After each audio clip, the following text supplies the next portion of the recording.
Hey, everybody. It's Alicia, the founder of the Urban Key. Definitely want to thank you all for tuning in. I know we're a few minutes late, but I wanted to make sure we had a couple of people going before I got officially tuned in. So tonight I have a very special guest. I have Mike Orie, the founder of Afrotrak. He is Tastemakers, and I'm super excited to be in conversation with him and learn a little bit more about what he's got going on. Hey, Mike.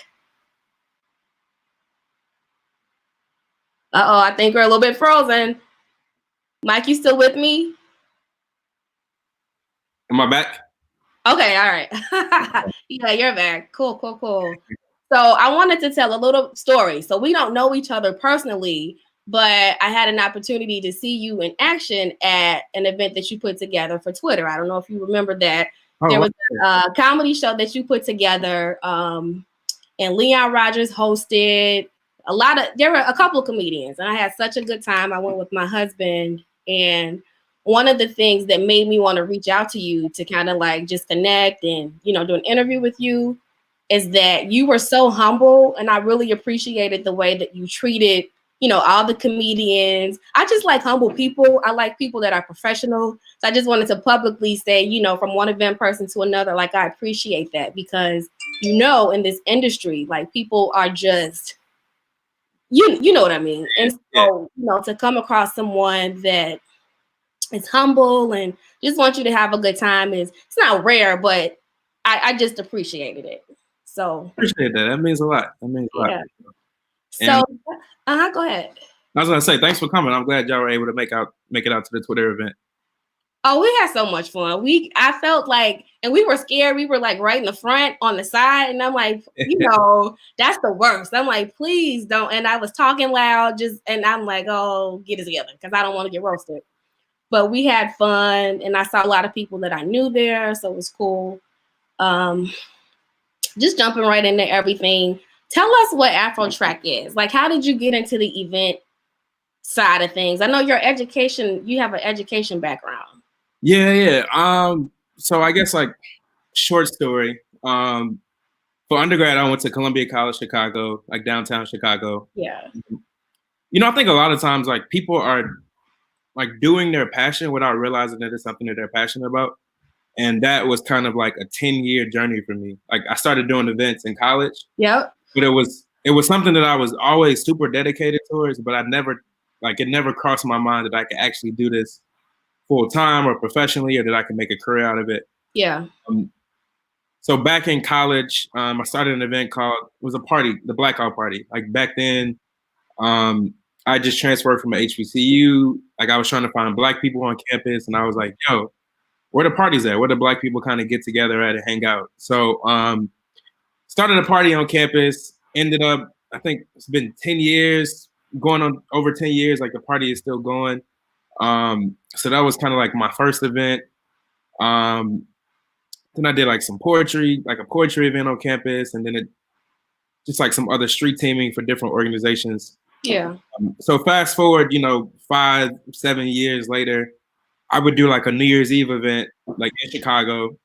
There would be like one event a year, be really, really dope event, have a good time.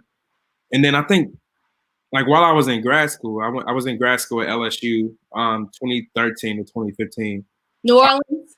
Yeah, New Orleans. Well, okay. I was in Baton Rouge. So Baton Rouge is like an hour away from New Orleans. Okay. So at the time, I was like, yo, I really like working with people, but it wasn't necessarily in the capacity of education. It was like more on the hospitality side.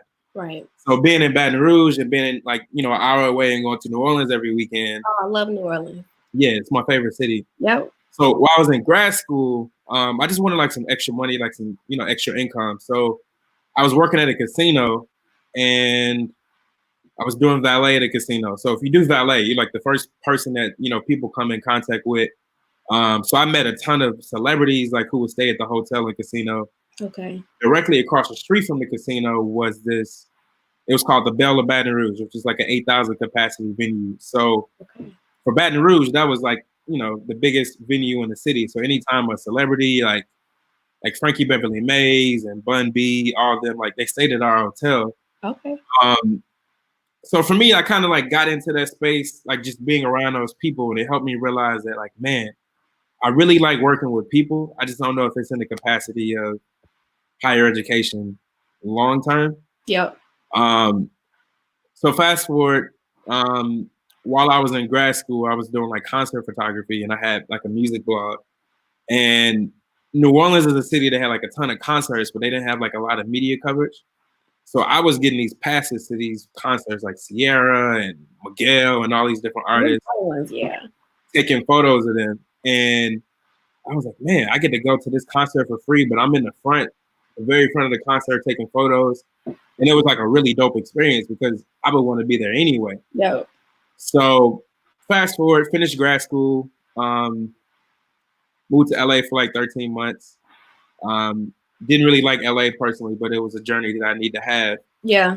And while I was out there, I was like, yeah, I really want to start doing events. I also feel like I'm in LA. I'm having trouble finding Black people and finding, you know, a community of people that look like us. So at the time, I knew two things, right? I was inspired by Gordon Parks, who's, you know, a street photographer, like a legendary street photographer. Spent a lot of time in Chicago. And then there's a concert promoter named Bill Graham. And Bill Graham in like I think like the 70s, the 80s, like the 60s to like up until like the 90s was one of the largest independent concert promoters until he passed away.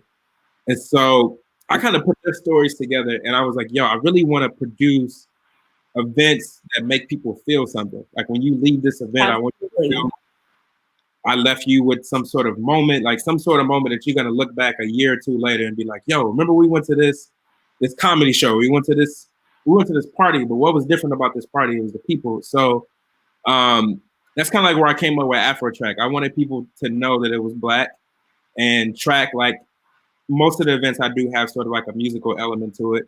Okay. Most important. You DJ? Yeah, I just started DJing about 2 years ago. So okay. I added that on like on the back end.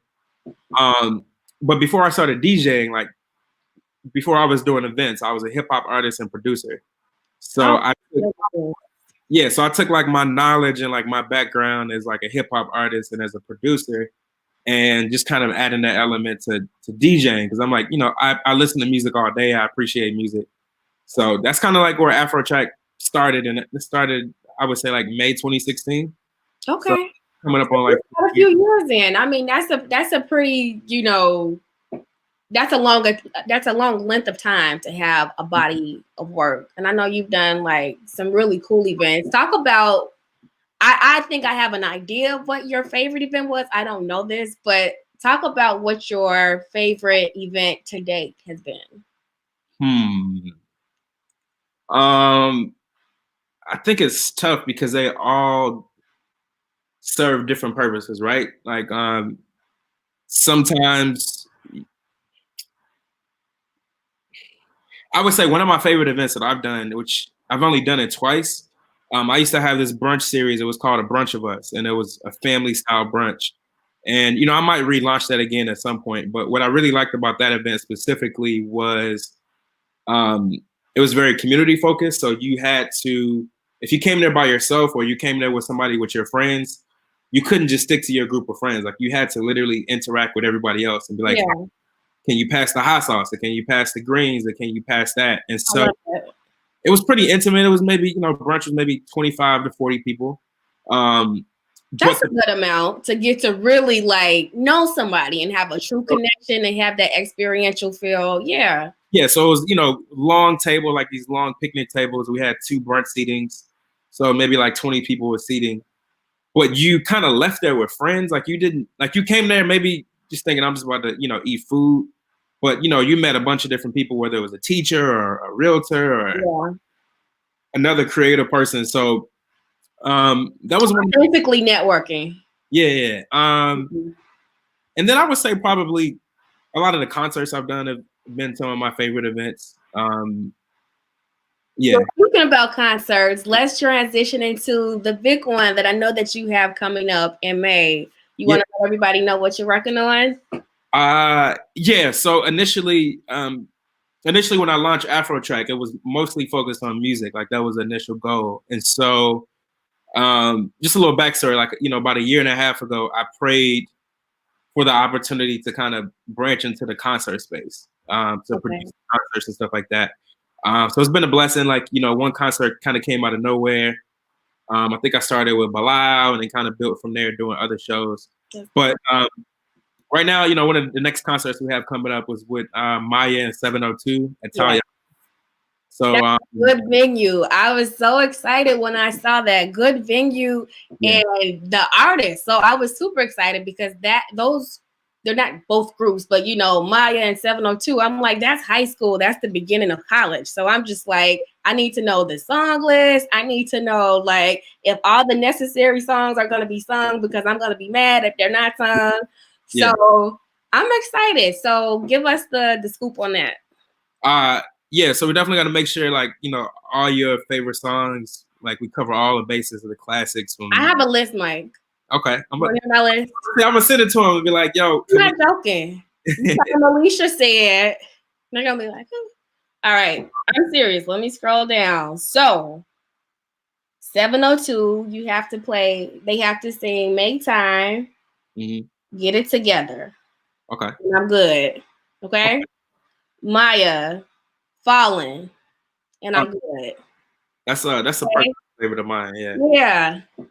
I feel strongly about this because I went to a Raheem Devon concert and I love him, and my favorite song is You. And he did not sing You, and I was devastated. I was just like, "Are you freaking kidding me?" And so I told him that he had like a thing where you can go and take pictures, and so I waited in line to let him know like what happened. Yeah.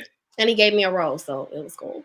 And I think that's important. You know, for me, because I'm kind of like, man, I came here to hear this one song. And I get it, like, if you're an artist like Raheem, you know, 15, 20 years in the game, you've been around for a while. You probably been performing these same songs for so long that sometimes you get on stage and you're like, man, I just don't feel like doing this song today. But you can't forget that there are people that came. Absolutely. Hear that song. That will be mad and tweet you. Yeah. Sorry. So, no, I definitely get it. But yeah, so for me, like Talia Hall. So when I think of, you know, I'm an independent concert promoter, so I am probably one of very few Black people in this space. Kind of like, you know, on the independent level. So you kind of, when an artist is coming into town, you basically, there's like a whole process of how this works, right? Okay. You're working with different agencies, different managers, and a lot of times you're bidding on the artist, right? So before you see somebody drop a tour, there might have been a few different promoters who were bidding or putting in the offer for the same artist. So sometimes you just don't get that offer, and then sometimes it's about relationship building. So once people start to, you work with some of the same agencies, some of the same people, and you build a relationship with them, they like working with you. So sometimes I don't want to say like you get like an advantage, but you kind of get in like a rhythm of like, okay, we did this show. Okay, I got this. Like, you kind of keep it going. You know, that's good that you're speaking on that because I know specifically in the Urban Key group, there are a lot of entrepreneurs. So I know the things that you're saying, somebody has, you know, wanted to do something similar and just is not sure like how to get that process going. Yeah. So that's cool. I remember, and I'm just gonna share like a little bit. So like, Justine Scott is another artist. You know, we're doing her tour, the Chicago her tour.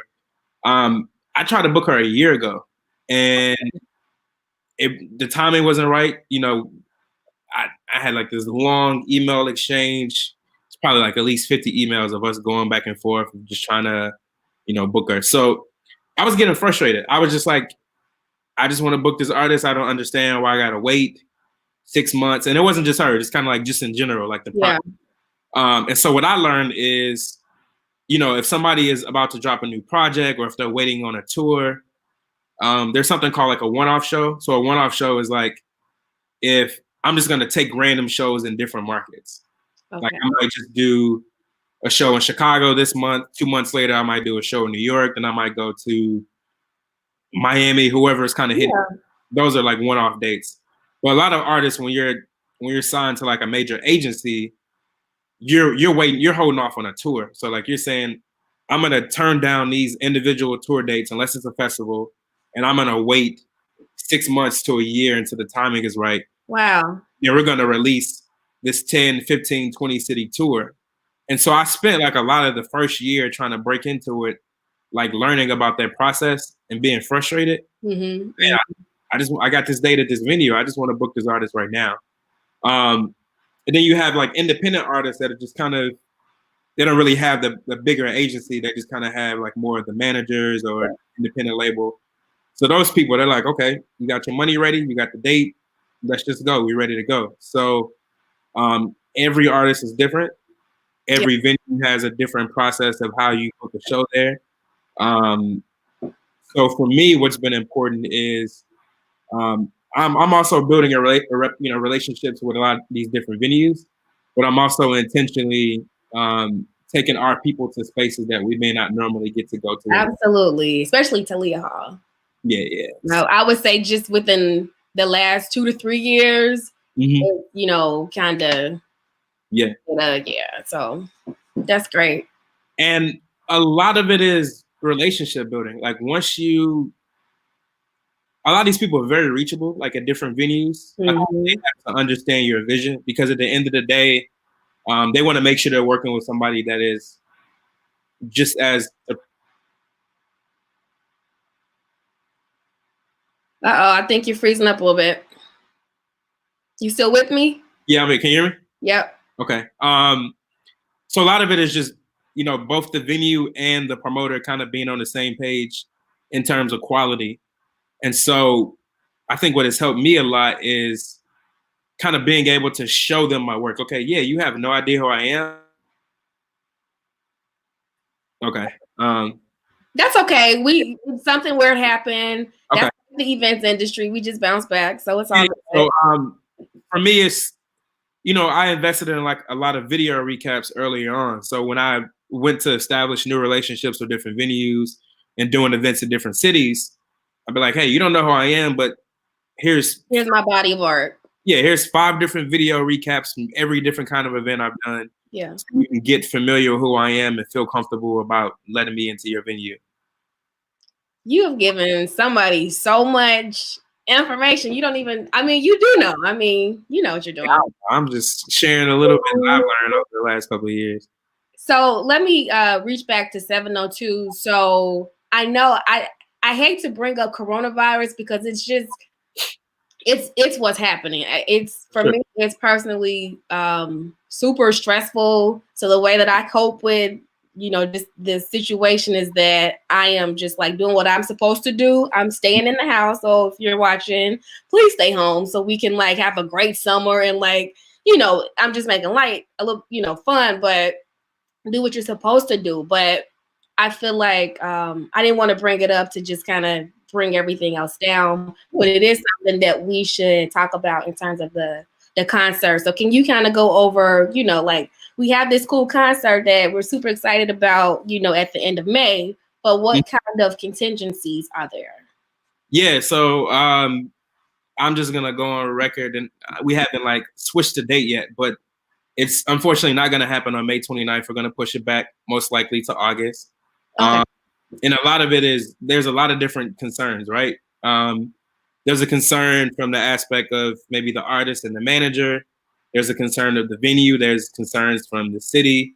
And honestly, frankly, venues of that size of Italia Hall realistically may not even be open during that time. And so the coronavirus is particularly hitting like the hospitality industry. Absolutely. Music industry very hard. And so I'm learning about what's going on because all of my concerts that I have so far, they're being pushed back to kind of adjust to what's going on. And it's been like a lot of patience. So imagine if I'm an agency and I'm just, the Chicago stop, but they might have New York, they might have Miami, they might have LA, San Francisco. Oh yeah. Yeah. It is probably a major headache for them because now they're not just rerouting one city and one venue. Now they're rerouting 10 to 15 Yeah.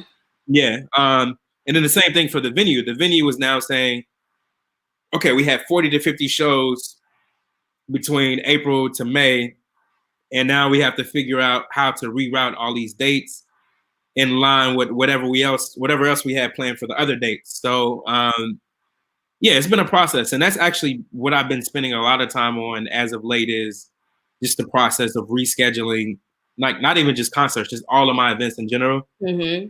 Coming up, getting new dates and making sure it works for everybody. And so, Oh, you got it. yeah. You totally have it. This is something that nobody ever anticipated happening and to this magnitude. So I think we all just have to exercise, patience, and that's all you can do. Like, I'm glad there's a thing on LinkedIn that I've seen, where you're saying don't cancel your event, just delay it, because after this, life is still going to go on. We're still going to want to come and see 702. And, we're going to be so not stressed, but just like we're waiting for release. Like, we're all like in the house with nothing to do, about to kill each other. So like, we can't wait. It's going to be, it'll be worth it. It'll be worth it for sure. So go ahead. No, I was going to say, so that in itself has been a process over the last couple of weeks, just getting dates and rescheduling and working around other people's schedules and working against dates that other people have hosts for. So it's a process. And I just want to say anybody that is attending any festivals and they're frustrated with the lack of the response time of, what's going on with the festivals. Yeah. It is a lot of work it's not just, let me just go get a new date. It's like you have to figure out the timing of all these different artists, make sure the venue is together, like see what else your other competitors are doing. Like it's so many things that go into it that people just don't know. Yeah. I just want to say anybody that's attending a festival, I know I was looking at like Roots Picnic, for example, and they got a lot of slack because people were like, no, Roots Picnic too, but Broccoli City. Okay. I feel bad for them because now this sold out festival is now switched to a Sunday, and a lot of people are like really upset about that. And I'm like, I'm sure there's some things going on that we don't know as to why they had to switch to a Sunday, but yeah, I'm gonna just leave it at that. The events industry always changes though, so it's just it's not going to be the same every single time. You don't have control of it, and that's what I think a lot of people don't understand. And as you're speaking on as a planner, there is a lot of pivoting that you have to do, and our objective is to make sure that you're having the best experience once you get there. So just having have a little bit of patience, you know what I mean? Because we nobody's trying to rip you off, or like, we want you to come, we want you to have a good time. Like, we're doing it for you, like, especially the whole reason why you built your business is because you want people to connect. You enjoy that community and fellowship. So just having giving a little bit of grace. Yeah, definitely. But at the end of the day, people are like, I am here to have a good time. That's all I care about. So, not everybody can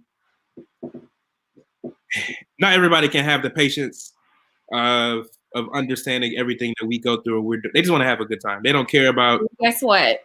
They're gonna have to learn. They're gonna learn this year. Okay. Yeah. They don't have a choice. So they don't have a choice. Well, Mike, let us know, or let everybody in the community know, how they can continue to support you. For sure. We're at Afrotrak on pretty much everything. So Afrotrak is AFROTRAK. There's no C. So Afrotrak. Afrotrak on Instagram, Facebook.com/Afrotrak. Twitter at Afrotrak, SoundCloud at Afrotrak. So we post all of our events on the website. I think Instagram and Facebook are kind of good platforms to kind of see, what type of events we have coming up. Yep. Have a lot of things right now that are just, I got, as soon as we get the clearance to just announce it, when everything is good to go. It's just coming. Other events like, brunches, day parties, more concerts and stuff, just kind of waiting for the right time to be announced. And you're not just Chicago, like, we're Chicago based, but you do events DC. Like, what are some of the other places that you've done events? So So I have a event series called Nappy Hour. So I would describe Afrotrak as kind of like my variation of Live Nation. So it's kind of like my umbrella company, and then Nappy Hour would be like my Coachella or my Lollapalooza. So it's sort of an experience. Yeah, well, we travel with that. So I've done events. I've done Nappy Hour in Brooklyn. Issa Rae kind of like randomly showed up, which was dope. This is about a year and a half ago. Really? Yeah, DC, New Orleans. I usually do in New Orleans during Essence Fest, which is also being pushed back. Yeah. Miami, St. Louis, Chicago. Earlier this year, like in January, I debuted Nappy Hour in Philly. And cool. We'll see how this year goes. But, the plan this year was to expand to Atlanta and Houston as well. But, with all the stuff going on, we'll see how that works out. Be patient. It's all coming. And I'm, wishing you the best. And however I can continue to support you, even on my platform, I will. And yeah, just stay positive. That's all we can do. I appreciate it. Yeah. So everybody, that's going to conclude the interview with Mike. As always, you can follow me at The Urban Key on all platforms. And if you have any questions, you can always email me at info@theurbankey.com. All right, take care. All right, bye. Oh. You guys are still hanging out. All right, having a little malfunction. Bye-bye.